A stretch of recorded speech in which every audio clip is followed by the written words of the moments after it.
Salut les amis, j'espère que tout le monde va bien. On est parti pour une nouvelle vidéo. Avant de démarrer, je tiens évidemment à vous remercier. Ça fait hyper plaisir les amis parce que voilà, on vient de dépasser la barre des 60 000 abonnés.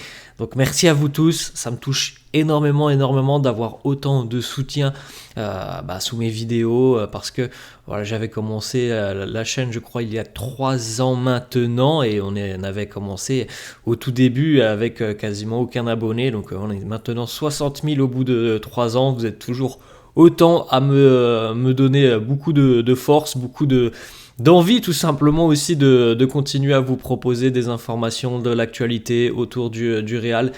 Donc merci, franchement ça fait hyper plaisir les amis, n'hésitez pas à vous abonner pour ceux qui ne sont pas abonnés.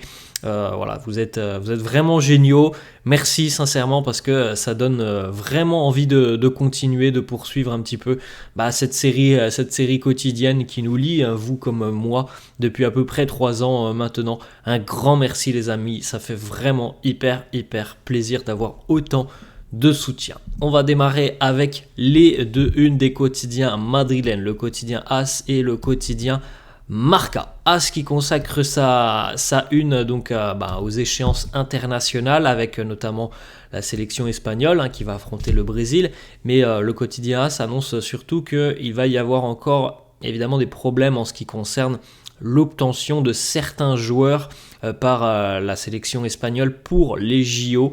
Du côté de l'Espagne, on sait qu'il y a des joueurs très jeunes qui sont évidemment potentiellement disponibles pour jouer les JO. Lamine Yamal, Pau Cubarsí, Nico Williams, Sunset, Baena, tous ces joueurs pourraient potentiellement disputer 2 compétitions internationales cet été, donc avec l'Euro plus les JO, et tous les joueurs dont je viens de citer le nom posent problème dans leur club, parce que leur club pose problème dans le sens où leur club ne veut surtout pas les voir disputer 2 compétitions successives, parce que quasiment tous les clubs se rappellent surtout de ce qui s'est passé un petit peu avec Pedri, qui a peut-être trop forcé, trop tiré sur la corde à ses débuts, Pedri. Et on a l'impression que Pedri, malheureusement pour le Barça et pour la sélection espagnole, il est un petit peu en train d'en subir les conséquences maintenant, avec des blessures à répétition. Donc c'est pour ça que quasiment tous les clubs s'opposent à ce que les joueurs disputent les 2 compétitions. Je pense évidemment que l'Euro c'est oui, mais évidemment oui. Mais les JO c'est non, parce que déjà les JO ce n'est pas une date FIFA, donc il n'y a pas l'obligation de libérer les joueurs, et on peut comprendre qu'on n'ait pas envie de lâcher un jeune joueur de 15-16 ans qui physiquement n'est peut-être pas prêt, n'est certainement pas prêt pour ce genre de saison à rallonge. On continue la une du quotidien Marca avec une petite interview exclusive avec Lamine Yamal. Le titre de cette une de Marca, c'est Sigo jugando con mis amigos en el barrio. Je continue de jouer avec mes amis dans le quartier. C'est quand même un sacré crack, Lamine Yamal. On le voit avec le Barça, on le voit avec la sélection espagnole. Il a une faculté, une qualité d'élimination des adversaires, une rapidité d'exécution dans ses gestes, la prise de vitesse. Il est très impressionnant, le jeune Lamine Yamal. On enchaîne les amis, on va revenir sur la une du quotidien AS, parce que j'ai oublié de vous parler de ce qui nous concerne en ce qui concerne le Real. C'est en haut. El Madrid anuncia a Martinez Muniera. Alors on va en parler dans quelques instants, parce qu'il y a eu encore une fois des débordements, notamment en tribune du côté d'El Sadar ce week-end à Osasuna. On poursuit les amis, on a plusieurs photos des internationaux madrilènes qui ont rejoint leur sélection hier, comme par exemple Aurélien Tchouaméni ou encore Eduardo Camavinga, qui est venu avec un maillot un petit peu spécial, un maillot qui nous fait penser, comme le dit Vinicius en commentaire, à un maillot de gardien de but. Et Vini, il s'est pas privé pour le laisser en commentaire. Are you a goalkeeper? Est-ce que tu es un gardien de but? C'est vrai que c'est un maillot de la marque Off-White. Nike, maillot manche longue, donc on a véritablement l'impression de voir un maillot de gardien de but. On continue avec du côté de l'Allemagne. D'ailleurs, ce week-end, on rappelle qu'il y a France-Allemagne, ça sera samedi. France-Allemagne, donc on aura l'opportunité peut-être, et on l'espère, de voir 4 joueurs du Real sur les terrains. Kroos et Rudiger évidemment du côté de la Mannschaft, et puis pour l'équipe de France, on retrouvera Eduardo Camavinga et Aurélien Tchouaméni. Toni Kroos qui fait donc son retour en sélection. Alors là, dans cette voiture, vous le voyez accompagné, je crois, il me semble, de deux stars des réseaux en Allemagne. Je crois que l'homme avec le maillot rose est un grand streamer allemand.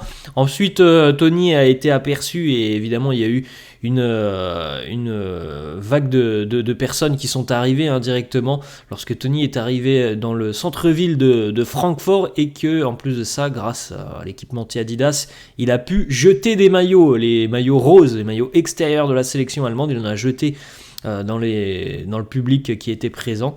Donc voilà, ça s'est bien passé évidemment. Tout le monde est très heureux, je pense, du retour de Toni en sélection allemande. On continue, on va du côté cette fois-ci du nord de l'Espagne, à San Sebastián, où Fede Valverde est resté en Europe. Et ça aussi, c'est plutôt une bonne nouvelle pour le Real, comme d'ailleurs Vini ou Rodrigo. Ils sont tous restés en Europe. Fede est à San Sebastián avec son équipe, la sélection uruguayenne, puisque l'Uruguay jouera à San Mamés.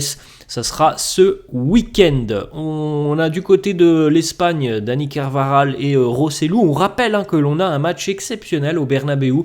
Ça sera, je ne sais plus trop quand, mais ça sera cette semaine. L'Espagne qui affrontera le Brésil de Vinicius. Vini sera avec sa sélection brésilienne au Bernabéu pour affronter l'Espagne. Alors il me semble, si je ne me trompe pas, que c'est samedi, mais j'ai plus la date en tête. On continue, on va cette fois-ci du côté du Maroc. Brahim est bien arrivé en sélection. Une petite déclaration justement de Brahim qui nous dit « Je suis très heureux, vous pouvez le voir sur ma tête. Je vais tout donner sur le terrain pour faire que le pays, ma famille et tout le monde soient évidemment contents de moi. Gagner, c'est évidemment ce qui m'habite. » Maintenant, le plus beau message pour moi, c'est évidemment de gagner quelque chose avec ma sélection. On poursuit, on va du côté du Brésil. Rodrigo, Vinicius, eux, sont à Londres puisqu'ils vont affronter aussi la sélection anglaise à Wembley. Donc ils sont déjà du côté de Londres. Une petite déclat de Vinicius, interrogé cette fois-ci sur le match face à l'Espagne. Il nous dit « Ça sera évidemment très émouvant pour moi de jouer au Bernabéu chez moi, dans ma maison. C'est toujours bon de jouer face aux meilleurs. » C'est vrai que c'est quand même une belle affiche entre l'Espagne et le Brésil. On continue du côté de la Turquie, petite photo de Arda Güler, et on va enchaîner les amis avec des informations cette fois-ci qui concernent un petit peu plus le Real, mais pas forcément la partie internationale. Donc le week-end dernier du côté d'El Sadar, vous le savez, j'en ai déjà un petit peu parlé je crois hier ou avant-hier, il y a eu des chants malheureusement à l'encontre de Vinicius, Die Vinicius, donc Vinicius mort. Dani Carvajal, vous pouvez le constater sur cette image, a appelé l'arbitre de la rencontre en lui montrant de son oreille pour lui dire « Écoutez un petit peu ce qui se passe dans le stade ». Bon, l'arbitre, monsieur Martinez Munera, n'a absolument rien écouté, ou en tout cas, il n'a absolument rien noté dans son rapport d'après-match.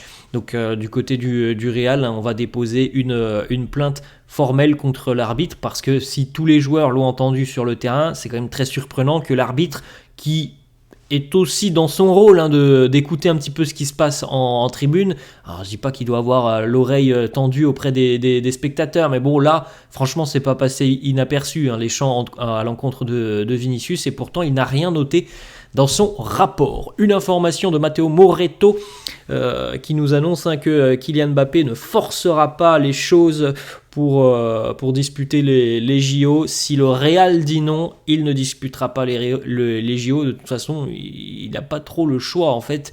Ce n'est pas une date FIFA, les Jeux Olympiques, et tant que ça ne sera pas une date FIFA, les clubs auront la main sur le dossier et pourront donc interdire à leurs joueurs de disputer les JO. Et on le sait, le Real l'a déjà communiqué à l'équipe de France. Voilà, il n'y aura pas de JO pour les joueurs français du Real. Déclaration de Thierry Henry, qui sera le sélectionneur des jeunes français au JO. Il évoque justement le refus du Real. Thierry Henry nous dit « Je sais que ça va être difficile. J'ai vu l'email du Real qui disait qu'ils ne veulent pas que les joueurs français disputent l'Euro. Je le savais que cet email allait arriver. Je ne m'arrête pas à un non.